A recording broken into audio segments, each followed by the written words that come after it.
Y todavía podía haber sido peor, claramente.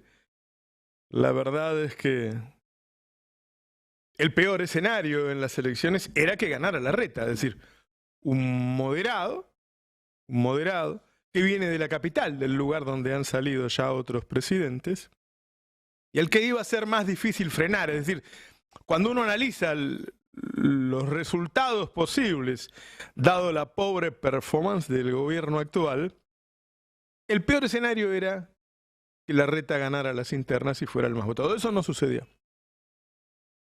Después de ese podríamos decir que el segundo peor escenario era que Bullrich se cortara adelante, es decir, que Juntos por el Cambio con su candidata, ya no con Larreta, sino con Bullrich, sacara 35, 36, 37 puntos y quedara muy cerca de ganar en primera vuelta. Eso era lo que se esperaba, lo que decían las encuestas. Una Bullrich cortada adelante. Si queremos ir por orden, por ahí el tercer escenario más malo era que Milei hubiera ganado por una buena diferencia, pero no sucedió nada de eso. Podríamos decir que el gobierno tuvo la suerte de que se dividiera en 3/3 prácticamente iguales. Estamos hablando de unos cientos de miles de votos de diferencia entre uno y otro, 200 entre el primero y el segundo, 300 entre el segundo y el tercero, sabiendo que hay 11 millones de personas que no votaron, es decir, que con que vayan a votar un poco más, esas diferencias desaparecen. Si, como todo indica, a Bullrich es la que más le cuesta pararse en este escenario, porque no sabe si ponerse otra vez en un lugar radical y encontrarse con Milei, o moderarse y encontrarse con Massa, entonces está el escenario de que Massa llegue a una segunda vuelta con Milei y se arme lo que se armó en otros países, esos cordones sanitarios contra la ultraderecha, y Massa gane. Es decir, este resultado lo deja a Massa todavía con las posibilidades de ganar. Pero guarda. Para eso hay que llegar al balotaje. Para eso hay que evitar que Milei gane en la primera vuelta. Y ese resultado es posible. Dependerá de lo que haga cada uno. El destino no está decidido. Recordemos, por favor, el contexto en el que se dan estas elecciones. El contexto del lawfare, el contexto de la persecución a dirigentes populares, a sindicalistas, a medios de comunicación, a periodistas, que se mantuvo durante todo el gobierno de Alberto. De hecho, la condena a Cristina es durante el gobierno de Alberto. Recordemos, porque no escuché que se diga en estos días, que Cristina está proscripta. Es decir, que la persona que tenía más votos dentro del peronismo no puede jugar. Recordemos que las elecciones se dieron en un país donde a Cristina la quisieron matar, donde la jefa de la oposición no condenó el intento de asesinato y donde la justicia no quiere investigar los lazos entre la oposición y los que intentaron matar a Cristina. En ese contexto se dieron las elecciones. Si no recordamos eso, es muy difícil hacer una buena evaluación de lo que ocurrió, que es imprescindible hacerlo para tomar decisiones para los próximos meses. La mayoría de los que votaron a Milei están enojados. Venimos de 8 años de crisis, de 8 años de caídas de ingresos. Todos los años los trabajadores ganan un poco menos que el año anterior desde 2015. Todos los años los jubilados ganan un poco menos que el año anterior desde 2015. Miren, Hitler llegó luego de 7 años de hiperinflación en la República de Weimar. 7 años de hiperinflación. Estos índices de inflación serían una especie de hipermoderna. En un mundo en donde la inflación es 2-3% anual, un 120% anual es una especie de hipermoderna. ¿Por qué los alemanes estaban furiosos? Porque había hiper. Estaban furiosos porque todos los años tenían un poco menos de poder adquisitivo. ¿Por qué están furiosos los argentinos? Porque hace 8 años, que todos los años ganan un poco menos, que todos los meses el sueldo les alcanza un poco menos. Hijos que vieron a padres convertirse en pobres. 2 gobiernos frustrados. 2 oficialismos, como decía el Chivo Rossi. ¿Te acuerdas? El Chivo Rossi decía, bueno, va a haber una elección entre 2 oficialismos, el anterior y este. Sí, claro, como los 2 fueron malos, ganó un tercero. No era tan loco pensar que iba a haber una cantidad de gente que dijera, si estos 2 son malos, voy a un tercero. Malos en lo político, malos en lo económico. Malos en lo político, bueno, claramente, fíjense que Juntos por el Cambio cada vez saca menos. Juntos por el Cambio sacó menos que en 2019 y menos que en 2021. Porque Juntos por el Cambio solo es el partido del lofer, el partido antikirchnerista. Tiene una sola propuesta, lo único que hace es decir que hay que terminar con el kirchnerismo, tratarlos de chorros, demonizarlos. ¿Cómo se puede crecer de esa manera? Y en lo económico ni hablar, sabemos lo que hizo el plan de negocios de Mauricio Macri. Con respecto al último gobierno, al gobierno de Alberto y Cristina, claramente fue malo en lo político, claramente fue una experiencia fallida. Un Alberto que no supo construir política en ningún momento, que no hizo política, que no acumuló poder, que quiso independizarse de Cristina y no tenía con qué, porque no armó con qué, porque nunca tuvo nada. ¿Cómo podés enfrentar a semejante bestia política como es Cristina si no tenés nada? ¿Con qué querés enfrentarla? Y Cristina, que se enoja con el presidente porque le enfrenta, sorprendentemente, porque lo más lógico es que cuando pones a un presidente, ese tipo se va a independizar. Alberto no supo hacerlo. Massa seguramente sí va a saber hacerlo y va a buscar su destino. Pero Cristina se enoja y empieza a pegarle y hace 20 actos para hablar mal de él, escribe 20 cartas sobre él y manda a gente alrededor de ella a insultarlo, hasta llegar el momento en que todos los argentinos hablaban mal del gobierno, todos, los oficialistas y los opositores. Cristina se erigió en jefa de la oposición y fue un error político destruir al propio gobierno que creó y del que después iba a tener que sacar candidatos. Fue un error. Y en lo económico lo mismo. El presidente cometió el peor de los pecados para un presidente argentino, que es no cuidar las reservas. La principal responsabilidad siempre está en el presidente de cuidar las reservas. Él tiene que cuidar las reservas. Y no las cuidó. Y en su momento tampoco las cuidó Cristina. Cuando llegó la guerra y Alemania se calefaccionaba con leña, e Inglaterra se calefaccionaba con carbón y bajaban el gasto en energía entre el 50 y el 70%. Argentina subía el gasto en energía porque no queríamos actualizar las tarifas para cuidar el voto en el conurbano. Entonces no solo gastamos más pesos, gastamos un montón de dólares para importar energía que después regalábamos, mientras en el primer mundo se calefaccionaban con leña o con carbón. Son errores que se pagan. Entonces estuvimos mal en lo político y mal en lo económico. Increíblemente, una presidenta que había hecho un gobierno maravilloso comete esos errores, quizá tosigada por el lofer, quizá tosigada porque la quisieron matar, porque tiene la hija enferma. Por eso digo, no perdamos el contexto. No perdamos el contexto. Quizá enojada porque un tipo al que le dio el poder le dio la vuelta a la cara. Pero ambos estuvieron mal en lo político y mal en lo económico. Entonces la gente veía que se cagaba de hambre y que ellos estaban peleando. Y lo mismo los de Juntos por el Cambio. ¿Y qué hace Milei? Milei debe tener un guionista excepcional. Porque le pone 2 títulos a eso. A lo político le pone que se vayan todos. Y a lo económico le pone dolarización. Tiene una solución para cada uno de los problemas que se crearon. Entonces es lógico que él iba a ser el receptor del enojo de parte de la sociedad, No sabíamos de cuánto. En las provincias en donde hubo elecciones, y no hubo elecciones para gobernador y para intendente, es decir, donde no hubo un intermediario, Milei sacó hasta el 50%. Ese es el voto real de Milei. Acá no le fue tan bien, porque se encontró con un PRO muy consolidado en la ciudad y con un Axel Kicillof excepcional, que es la figura política del país, porque demostró que se pueden sacar muchos votos por gestionar bien, por ser un buen gobernador. Por eso sacó tanta diferencia con respecto al resto.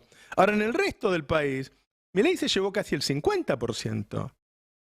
Fue muy fuerte lo que pasó. Ahora bien, ¿todos los votos de Milei son por enojo? ¿No sería un diagnóstico mezquino decir que es simplemente gente que tiene ira y que entonces depositó su voto en el primer boludo que pasó? Ese discurso antiestado que él tiene, ¿no caló profundo en buena parte de la sociedad?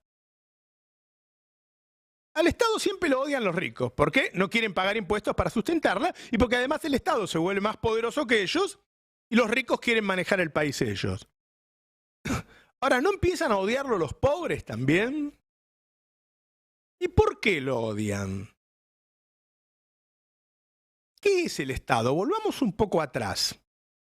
Para conformar un Estado, alguna vez, en la conformación de la civilización, todos renunciamos a alguna de las cosas más importantes de nuestra vida. Le dedicamos buena parte de nuestro trabajo al Estado, pagando impuestos. Todos pagamos impuestos. Cuando vas al supermercado, no solo pagás el IVA el 21%, pagás ingresos brutos el 3%, pagás las cargas sociales. El empresario te pone todos los costos a vos. ¿Quién te cree que paga los impuestos del empresario? ¡Vos!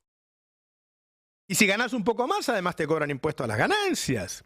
Y no solo le dedicás tu dinero al Estado, en ese renunciamiento que todos los ciudadanos hacemos para conformar un Estado. También pones en manos del Estado tu seguridad, renunciás al uso de la violencia y le das el monopolio de la violencia. También pones en manos del Estado tu libertad. El Estado puede disponer de tu libertad. Y no solo para meterte preso, para decirte que te quedes en tu casa si hay una pandemia. Es decir, es el enorme el renunciamiento que hacen los ciudadanos hacia el Estado. Por lo tanto, esperan mucho de ese Estado. Cuando ese Estado les da mucho, la gente está contenta, porque siempre el saldo con el Estado es positivo. Obviamente, ya diré después que te da mucho. El Estado te da mucho. Ahora, cuando el Estado empieza a flaquear, cuando vas a un hospital, porque en una radiografía te salió una mancha en un pulmón, que vos pensás que es cáncer, que el médico sospecha que es cáncer y te dicen que te van a hacer una tomografía dentro de 6 meses. Cuando es cierto, en los colegios hay demasiados días de paro. Cuando tenés una serie de fallas en el Estado, pero fundamentalmente estás enojado porque ese Estado no te cuida la moneda, esa ecuación entre lo que el Estado te da y lo que el Estado te saca empieza a ser incómoda también para los pobres. Y se enojan con el Estado. Creo que se enojan de más. Bueno, tenés un sistema de medios que habla mal del Estado todo el tiempo porque quiere reducirlo para pagar menos impuestos y para ser más poderoso que el Estado. Siempre el Estado pide mucho. El Estado administrado por el peronismo pide más. El Estado administrado por el peronismo es un Estado muy ideologizado, ¿sí? Que es más empoderado que otros estados, que se mete más en tu vida, que te pone, no sé, en la época de Perón, te pone la marcha peronista, Evita Capitana, qué sé yo, toda la carga simbólica que tiene cuando el peronismo administra el Estado. El kirchnerismo quizás más aún. La versión kirchnerista última de los últimos años, del último gobierno de Cristina y que sigue hasta ahora, es la versión progresista del peronismo. La de la corrección política, que guarda, no es un invento argentino, que está en Nueva York, que está en Washington, que está en Boston, que está en París.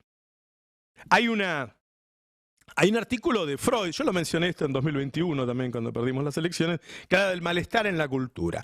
Es decir, habla, para sintetizarlo o simplificarlo, de el enorme malestar que le genera al ser humano esa convivencia social, esa aceptación de las normas que son las leyes, de las normas que dictan las religiones, que siempre están muy, muy cercanas a las leyes, al Estado, a la convivencia, al ¿qué tal? ¿Cómo te va? Muy bien. El ser humano es un animal. El animal durante miles de años, incluso el ser humano, mataba a la persona que le hacía algo malo. No iba a la comisaría a hacer una denuncia. ¿Sí? Es decir, hay un montón de inhibiciones que nos impone la civilización, en este caso el Estado, que dijo Freud, nos hacen mal, nos enferman. Era un análisis de por qué nos enfermábamos mentalmente, ¿sí? Bueno, yo diría que la corrección política es el sumum del malestar en la cultura. Es decir, ahora también tengo que hablar como dice el kirchnerismo.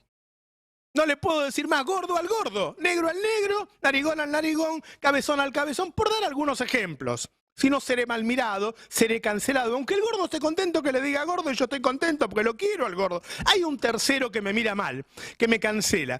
Toda esa cultura que tiene sus razones, pero que cuando se impone, cuando llega la cancelación y en un momento en que nadie te está dando nada, o te da muy poco, o vos sentís que te da muy poco, quizá te enoja más. Lo que quiero decir es que cuando Cristina nos tenía con los salarios más altos de Latinoamérica, sin desempleo, desendeudado, cuando todos nos íbamos a vacaciones, cuando estábamos fantásticos, Cristina nos podía pedir lo que quisiera. Nos podía pedir que comiéramos la empanada con cuchillo y tenedor, que habláramos con la E. Nosotros hacíamos lo que querían, porque ese era un Estado que nos daba mucho.